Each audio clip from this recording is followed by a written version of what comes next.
What is the most intoxicated you have ever been? Before I got sober in 2016, I was an absolute train wreck, just a garbage disposal for any and all substances. I played this game where I'd take strange pills my DJ friend would give me that he got at shows. I was super into opiates and anything I could my grimy paws on. Well, I wanted to roll out by myself and play some video games at home. Sad, right? But anyway, I went down to the city to meet him and he handed me a sack of some hardcore stuff. So he hands me this baby sack and it's full of dark brown rocks. It was most certainly not what he said it was and I knew it. But being me, I figured I'd be fine. So I took a bunch of it. I rolled harder than I ever had in my life. I ended up leaving my buddy's house and driving home. I get there and I'm still rolling hard, so I take my clothes off and put on some music. After a few more hours I realize something is seriously wrong. Not only is my roll getting stronger, but I'm also starting to trip. So like 5 hours after I took it I'm tripping and rolling. I'm also just absolutely crazy. I'm talking to myself. I can barely think. I am so incredibly confused. Not a good time. The rest of this blends together. There is almost no concept of time and it all happened in my 2-bedroom apartment. So I began wondering if my apartment would pass out, then wake up. Each time I woke up, I'd have different cuts on my arm. I found a broken mirror on my door,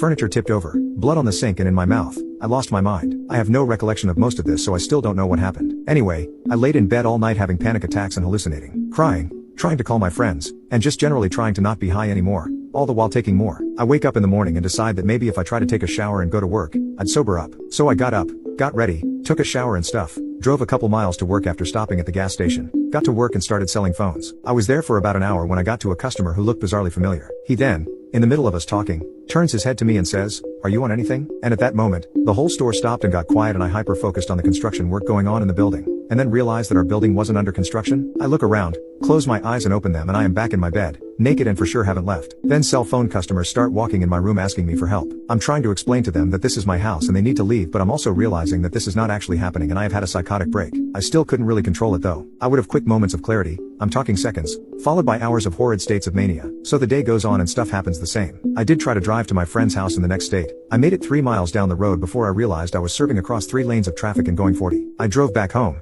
and somehow I bought beer on the way home. Anyway, I get home and it's about 7 p.m. and I need some grass now. I invited my buddy over and he and his girl came. She's spinning her glow hoop in my apartment and they were there for 3 hours. I remember, to this day, what he was wearing. I remember what we talked about. I remembered seeing him walk in my door and his voice. Remember this. Anyway, after about 3 hours he leaves, but for some reason she doesn't. She walked back to my room. I go back there and she's not there, so I go to the bathroom and then proceed to try to sleep again. By this time I had somehow thrown all the substances away. I still didn't sleep that night, but at about 4 a.m. I finally started to calm down and sober up. The next day I got out of bed when the sun came up and I physically had to crawl to my fridge. I laid by the fridge and drank V8 juice and some yogurt until it gave me strength to move. After I cleaned up, I went to that same friend's house to get some weed. I asked him why he didn't help me last night when I was clearly in distress. He says, "What am I talking about?" I told him about last night and how he was over there. He told me that he hadn't seen me for a few days, and that's when I realized I had hallucinated them as well. Hearing that shook me to my core. For about a week after that, I had such a hard time truly believing that what I was seeing in life was real. I still have mental health issues from those days. I got lasting facial tics from whatever combination it was that I had consumed.